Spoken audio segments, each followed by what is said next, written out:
ছোট অবস্থা থেকে শুনে আসছি মুরব্বীরা বলতো গরিব যেদিকে যায় সেদিকে নাকি সাগরও শুকিয়ে যায়। কথাটা আমার জীবনের সাথে অনেকটা মিলে গেছে। যাক, সে গল্পটা আপনাদের সাথে অন্য একদিন করব। তো হ্যালো এভরিওয়ান, আসসালামু আলাইকুম। আমি রিমা নোয়াখালী থেকে বলতেছি। কাছে দূরে যে যেখান থেকে আমার ভিডিওটি দেখতেছেন, আশা করি আল্লাহর রহমতে আপনারা সবাই ভালো আছেন। আমিও আলহামদুলিল্লাহ আপনাদের দোয়ায় ভালো আছি। চলে আসলাম আরেকটা সকালের ভিডিও নিয়ে। এই তো সকালে কি পরিমাণে কুয়াশা হইতেছে দেখেন, গ্রামে প্রচুর পরিমাণে কুয়াশা পড়ে এখন। এই তো এখন সকালে নাস্তা তৈরি করে নিতেছি। নাস্তা বলতে আজকে হচ্ছে ভাত ভাজা হবে আর কি, যেটা হচ্ছে গরিবের ফ্রাইড রাইস। আসলে আগের দিনের কিছু বাসি ভাত থেকে গেছে, সেগুলো এই তো আজকে ভেজে সকালের নাস্তা হিসেবে খেয়ে নিব। বাঁচতে আমি একটা ডিম আর দুইটা আলু দিছি, এগুলো ভেজে তার উপর ভাতটা দিয়ে দিছি। এভাবে আমি ভাত ভাজা করি আর কি, যেটা সিম্পল ভাবে করা আমাদের গরিবদের। তারপর কি রান্না করব ভাবতেছি, দেখি কিছু খুঁজে পাইতেছি না। পরে কিছু শাক পাতা টুকিয়ে নিয়ে আসছি, ভাবতেছি এগুলো টুকিয়ে গুছিয়ে রান্না করব। কেটে কুটে একটু মাছ ছিল, এটা দিয়ে রান্না করব।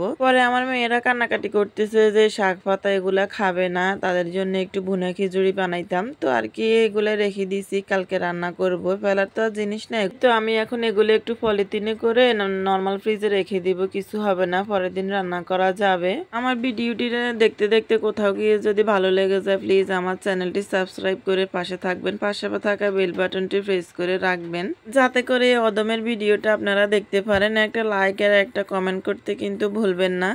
আর এই তো আমি এক এক করে এখন খিচুড়ি সবকিছু জোগাড় করে নিব। আমি সব সময় হাতে মেখে বুনে খিচুড়ি তৈরি করি, কিন্তু আজকে আর হাতে মাখলাম না, সবকিছু এক এক করে দিয়ে চালটা আগে কিছুক্ষণ ভেজে নিছি। তারপর বাটা মশলা গুঁড়া মশলা যা যা লাগে আর কি সবকিছু দিয়ে কিছুক্ষণ ভেজে নিছি। তারপর পানি দিয়ে নিছি, পানি দেওয়ার পর কুকারের ঢাকনাটা দিয়ে দিছি। আমার খিচুড়িটা রান্না হয়ে গেছে।